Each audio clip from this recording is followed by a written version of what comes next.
Kang, saya juga mau dong jadi tokoh dalam film namanya Resti. Bang, sebutin gua Alif jadi pemeran utama. Gaskeun, kita kieu aja langsung ke filmnya.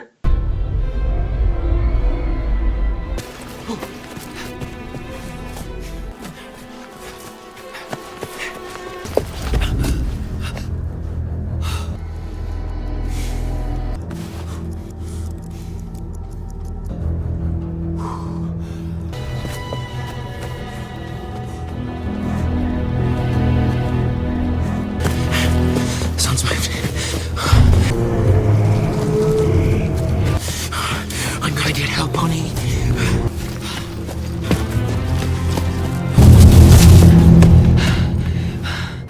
No.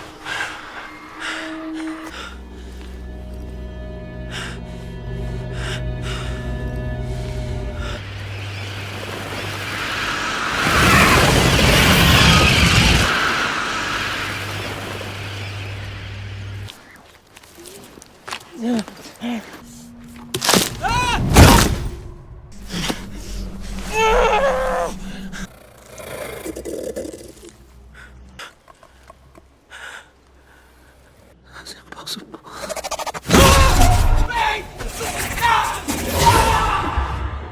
Makhluk macam apakah yang telah nyerang si pemuda tadi? Kalem baraya, karena film pun baru akan dimulai.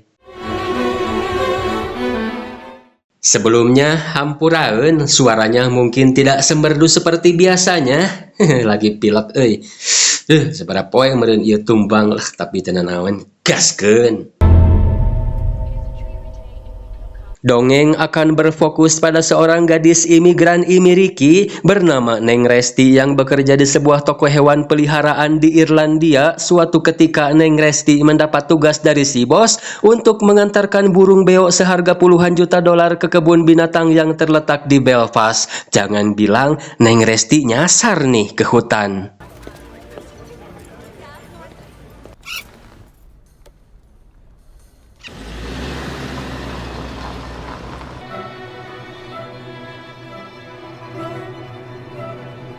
Dari gelagatnya mah, sepertinya iya, mobilnya tiba-tiba mogok. Entah apa yang ada di pikiran Neng Resti ini. Segitu hutan geledegan tapi tersirat dalam benaknya kalau di dalam hutan tersebut ada orangnya. Dan yang terjadi...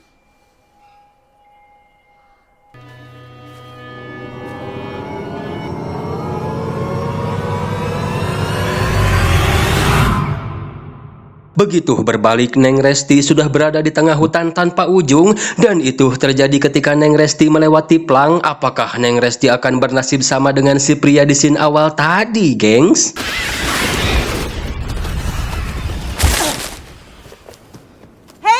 Ternyata tidak, karena tiba-tiba muncul seseorang dan dia seperti bermaksud menunjukkan jalan pada Neng Resti, seraya memburu-buru jika Neng Resti mau tetap hidup. Wait! Please, I need help! If you care for your life, you're going to have to run. 5, 4, 3, 2... Faktanya, si emak tidak sendiri, melainkan ada dua orang lainnya. Mereka adalah Kiara dan Alif. Mereka semua sama seperti Neng Resti, tersesat di hutan geledegan ini. Si emak sama sekali tidak ada niatan untuk menakut-nakuti Neng Resti, karena memang inilah saatnya untuk melakukan ritual. Jadi setiap malam pun poek diwajibkan berdiri di depan cermin untuk menyambut kedatangan si makhluk yang belum diketahui itu. Tapi mereka menamainya dengan nama The Watcher. Katanya, kita akan baik-baik saja jika mengikuti aturannya. Meskipun The Watcher akan mengawasi sepanjang malam, tapi mereka tidak perlu semalaman berdiri di sana juga. Yang penting The Watcher bisa melihat kita saat mereka datang. Tapi eta kok bisa ada saung di tengah hutan? Udah gitu ada listrik dan fasilitas elektronik lainnya. Kateuing atunya. Kita ungkap nanti saja. Yang jelas malam pertama Neng Resti tersesat, dia masih baik-baik saja. Meskipun keesokannya dia sedikit merkadawang maksa akan pergi dari sana, padahal sudah diperingatkan tidak akan berhasil. Dan setelah berlari agak jauh, yang terlihat oleh Neng Resti ini benar-benar hanyalah hutan rimba.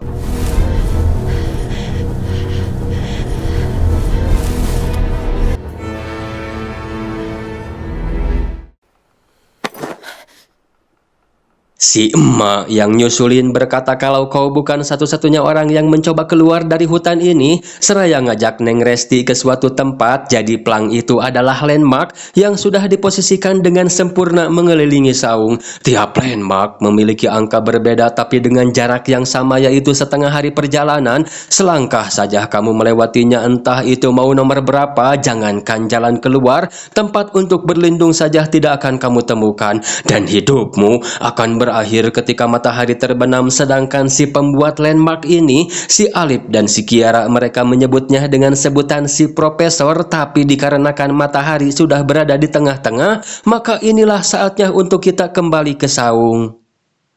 Good evening.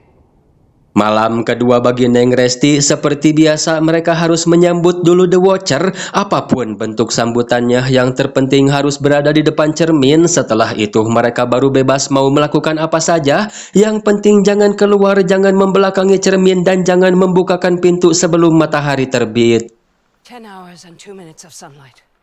Hari kedua, Neng Resti mulai diperkenalkan dengan aktivitas mereka. Jadi mereka akan berpencar untuk mencari makanan, obat-obatan tradisional untuk bertahan hidup. Adapun mendapat petunjuk jalan keluar, mereka anggap itu adalah bonus karena mereka sudah lelah mencarinya. Dan terungkap, si pria yang di scene awal tadi ternyata itu adalah suaminya si Kiara bernama John. Dia pergi 6 hari yang lalu, sampai saat ini belum kembali. Tidak tahu apa yang telah terjadi dengannya. Si Kiara juga memberitahu teori yang telah ditemukan si emak. Hanya dengan melihat The Watcher saja, maka katanya kita akan menjadi gila, seraya memberitahu Neng Resti tempat di mana The Watcher bersembunyi ketika siang hari. Sebenarnya si emak melarang kita untuk mendekati lubang ini. Jadi lubang ini tuh tidak cuma satu, melainkan ada banyak dan semuanya saling terhubung. Memasuki malam ketiga, setelah penyambutan di saat yang lain tertidur, Neng Resti mulai sedikit kepo dengan mencoba mendengarkan suara dari luar dan mengetuk-ngetukkan jari ke kaca. Dibales dong ketukannya, tapi mereka masih aman. Dan keesokan harinya Neng Resti ikut dengan si Alif berburu. Semenjak si John pergi, dia jadi harus mencari makanan sendirian sambil bercerita tentang sosok si emak. Jadi dia katanya adalah dosen di beberapa universitas, makanya dia tahu segalanya termasuk hutan ini. Hal itu diwajarkan si Alif karena si emak memang jauh lebih lama berada di sini dari kita. Tapi tidak dengan pandangan Neng Resti. Keberadaan si Alif di sini yang sudah lebih dari 8 bulan, tapi sekalipun tidak pernah melihat The Watcher, dianggap kalau semua cerita aturan yang dikatakan oleh si emak itu hoax. Karena dari mana dia bisa tahu sampai sedetail itu? Makanya untuk membuktikannya, Neng Resti akan melihat ke bawah lubang terlarang yang katanya tempat persembunyian The Watcher dan memerlukan bantuan si Alif.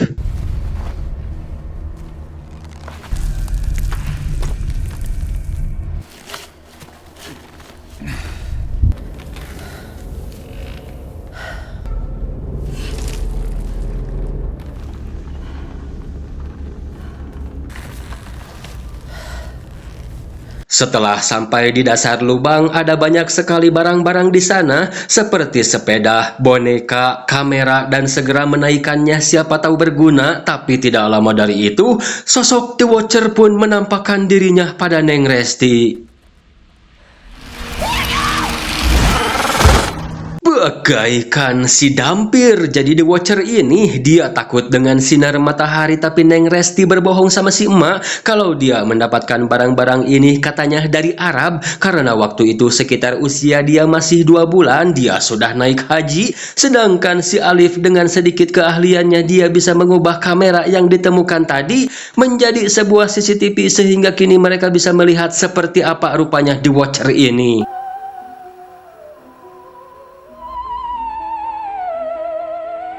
Singkat waktu, malam pun poek, tapi si CCTV malah diletakkan begitu saja, sehingga ketika The Watcher datang hanya kakinya saja yang terekam, tapi mirip kaki manusia. Dan ternyata itu adalah si John. Meskipun dia berulang kali minta tolong supaya dibukakan pintu, si emak tetap melarang dan jangan ada yang bergerak, karena mustahil ada orang yang selamat di luaran sana ketika malam hari. Tapi si Kiara yang tidak tega karena si John terus muringi sambil minta tolong, Untuk membuktikannya, si emak minta si Kiara supaya mengajukan pertanyaan yang hanya kalian tahu. Lantas si Kiara pun langsung bertanya yang bunyinya, usia berapa bulankah haji termuda di dunia? Dan faktanya si John benar-benar tidak bisa menjawabnya. Itu menandakan kalau yang di luar saat ini bukan si John. Si emak pun kembali bertanya, dari mana kau mendapatkan barang-barang itu?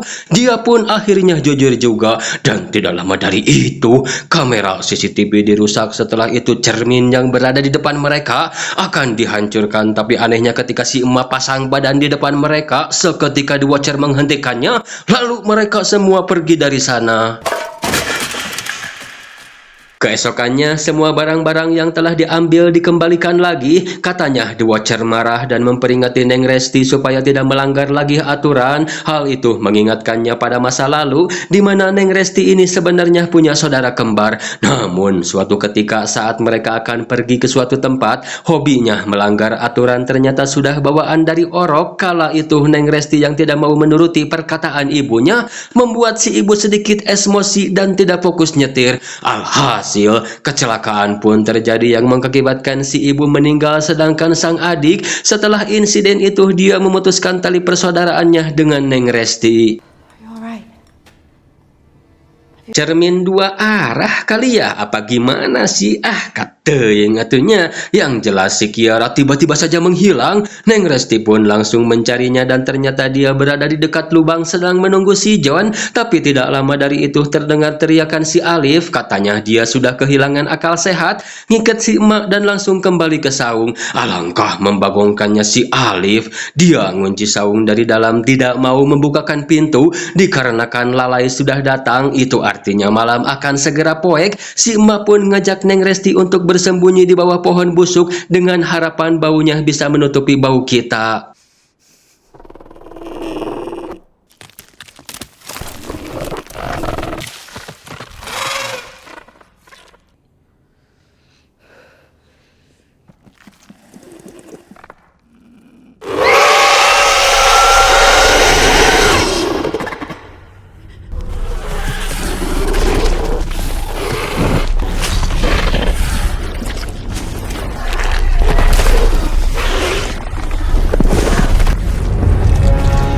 Jadi begitu cenah kelakuan The Watcher saat memperhatikan para manusia, meniru rupa dan setiap gerakan. Tapi setelah tahu ada yang hilang, mereka pun seketika bubar untuk mencarinya. Dan inilah saatnya bagi si emak dan Neng Resti untuk kembali membujuk si Alif. Daniel! Daddy! Open the door, Daniel. Berhasil membujuk si Alif, tapi mereka yang kembali melanggar aturan. Si emak berkata hanya bisa berharap semoga kita dimaafkan dan bercerita sedikit tentang dirinya. Jadi benar dia adalah dosen mengajar sejarah, cerita rakyat, mitologi dan sebagainya di universitas. Si emak datang ke sini bukan tersesat melainkan karena keinginannya sendiri. Awalnya si emak enggak expect kalau hutannya akan sebahaya ini. Bahkan dia sempat gagal kembali ke saung tepat waktu dan mendengar suara aneh, namun ketika dia lihat yang nampak adalah dirinya sendiri. Tapi dedegannya tidak sesempurna si emak asli karena dia lebih jangkis alias jangkung ipis. The Watcher adalah makhluk spesies yang sangat kuno. Legenda mengatakan kalau mereka itu dari bangsa peri, makanya senang memperhatikan kita. Itu mereka lakukan untuk mempelajari kita supaya bisa menjadi kita. Makanya kita tidak akan pernah dibiarkan pergi karena kita adalah mainan sekaligus inspirasi mereka. Ya, namun si The Watcher ini semakin agresif. Takutnya bisa menjebol pintu, mereka pun menghalanginya dengan meja yang ternyata di bawah meja itu sendiri ada sebuah jalan rahasia. Mereka pun menyelamatkan diri dengan cara memasukinya. I'm going down.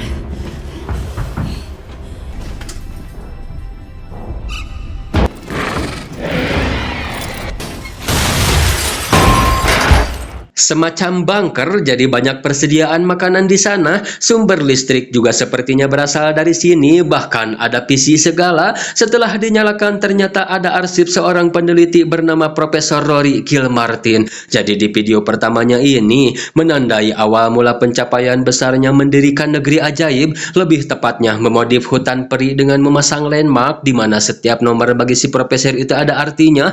Juga suksesnya membuat sebuah bunker yang tidak bisa ditembus The Watcher. Witcher. Hingga memasuki hari ke-13, si profesor mengorbankan banyak sekali orang-orang. Jadi negeri ajaib ini dia bangun dengan darah orang-orang tidak bersalah. Semua itu dia lakukan demi pengetahuan semata. Hingga salah satu dari The Watcher menampakkan dirinya dalam wujud seorang gadis kecil dan polos. Makhluk ini berbeda dari yang lain karena dia selalu menyendiri. Nampaknya dia penasaran dengan si profesor. Seketika dalam otaknya pun tersirat, seandainya si profesor bisa mengakses kekuatan sesatnya, tidak bisa membayangkan apa yang bisa dilakukan orang itu. Bahkan sepertinya kematian pun bisa diakalin. Sempat tidak akan melanjutkan nonton karena si profesor ini sangat biadab sekali, tapi penasaran juga dengan endingnya bagaimana. Neng Resti pun langsung memutar video di hari ke-300. Berbeda dari video sebelumnya karena si profesor kini menyesal jadi pasca bersahabat dengan The Watcher Polostea. Rasa kemanusiaannya perlahan dilucuti dan berniat akan membunuhnya. Tapi sebelum itu, seandainya ada yang menemukan bunker ini, si profesor memberitahu jalan keluar, yaitu melalui sebuah perahu yang terletak di sungai, melalui landmark nomor 134, atau bisa mengikuti para lalai pergi ketika menjelang malam. Tapi berjanjilah setelah itu kau harus pergi ke kantorku di universitas dan hancurkan semua yang kau temukan di sana.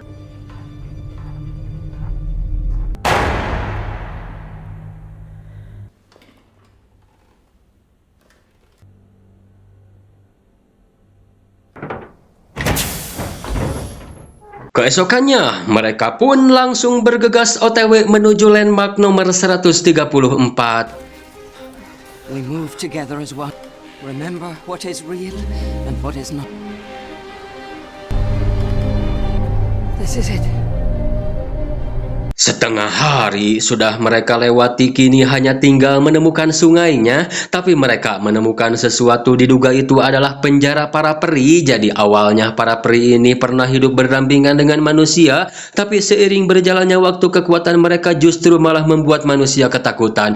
Hingga terjadilah peperangan yang dimenangkan oleh manusia dan menyegel para peri jauh di bawah tanah. Konon katanya para peri telah kehilangan sayap dan kekuatan sihirnya, makanya mereka kesulitan membebaskan diri. Tapi dikarenakan waktu mereka tidak banyak, takutnya keburu poek manten dan harus segera bergegas, di mana tiba-tiba gerombolan lalai datang. Artinya arah mereka sudah benar, tapi hal itu juga menandakan kalau malam akan segera poek. Stay close, everyone. Stay close.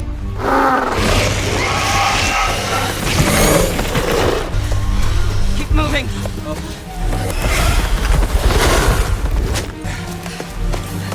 We're almost there. Berhasil menemukan sungainya, namun saat akan menuju perahu, tidak ada yang sadar kalau si Alif telah tergoda The Watcher yang berkamuflase menjadi si John. Mereka yang baru sadar pun tidak bisa berbuat banyak karena sudah terlambat untuk menyelamatkannya. Daniel, it's not John. Look, Daniel! Daniel, run! Daniel! Daniel! Get in the boat. Daniel!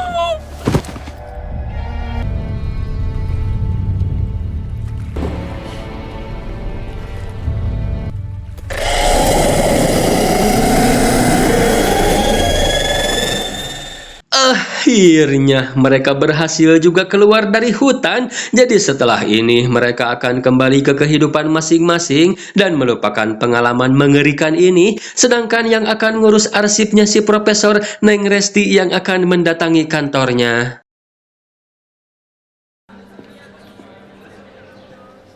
Keesokannya, Neng Resti pun mendatangi universitas, mengaku kalau dirinya adalah ponakannya si profesor, sehingga dia dapat izin untuk masuk.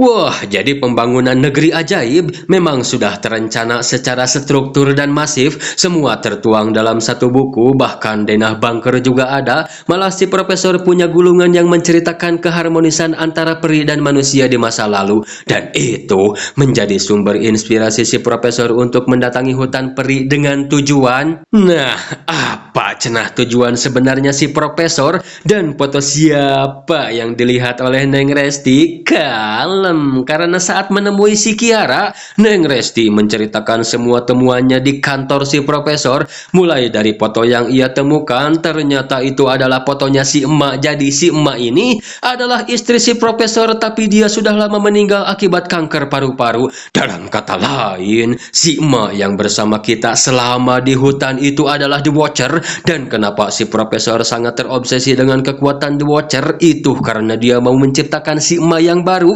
Berhasil, tapi The Watcher tetaplah The Watcher.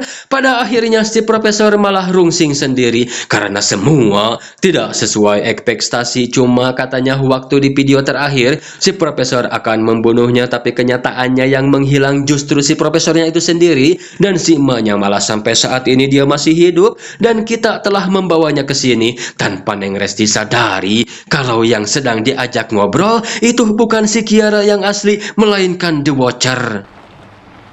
Who is that? You're not Kira. I haven't gotten it quite right, but I will in time. Run, Kira! Jadi The Watcher ini masih sakit hati yang dulunya didewa-dewakan, namun karena manusia mereka jadi harus terkurung bertahun-tahun mencakar bumi demi bisa terbebas. Faktanya setelah terbebas mereka tidak bisa keluar dari hutan, jadi hutan itu bagaikan penjara yang sesungguhnya bagi para peri. Ain Rockton adalah nama yang diberikan para peri terhadap si emak saat terlahir. Dia dikucilkan karena dianggap si aneh, si kebal matahari yang memiliki kelainan bentuk, dan ketika si profesor datang, si emak menaruh harapan besar akan membuat perubahan pada dirinya. Makanya si emak waktu itu mendatangi si profesor di bunker dengan iming-iming akan menunjukkan jalan keluar. Si emak manut-manut saja menuruti semua yang diinginkan si profesor, tapi entah kenapa setelah itu dia malah mau mencoba membunuhku secara terpaksa. Katanya si emak tidak punya pilihan selain membunuhnya lebih dulu. Namun ceramah no jutsu terkuat di muka bumi mampu mengalahkan sifat jahat si emak. Jadi Neng Resti menemukan sebuah rekaman di kantornya si profesor berisikan sebuah fakta yang perlu diketahui si emak. Dahulu kala saat para peri dan manusia hidup berdampingan, tidak sedikit dari mereka yang menjalin asmara hingga memiliki keturunan yang disebut dengan gado-gado. Nah, itulah alasan kenapa kamu bisa kebal matahari dan bisa keluar dari hutan sementara yang lain tidak. Itu karena kamu terspesial, peduli terhadap sesama, memiliki kemurahan hati, akan menjadi pemimpin yang tidak korupsi, dan memimpin seluruh para peri gado-gado sepertimu yang sudah tersebar di seluruh dunia. Dan saat ini kamu hanya perlu mencari keberadaan mereka supaya kamu tidak merasa terkucilkan dan kesepian lagi. Seketika sayap Mbak Mimi Peri pun kembali tumbuh, dan semoga semua perkataan Neng Resti itu benar. Kira.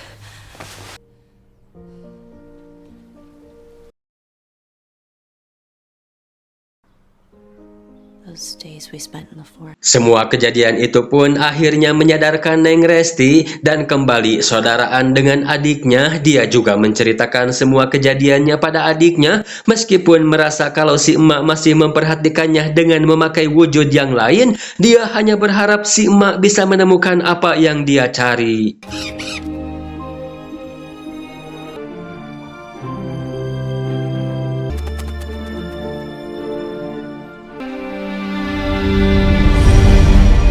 Ata ama etmat atosan.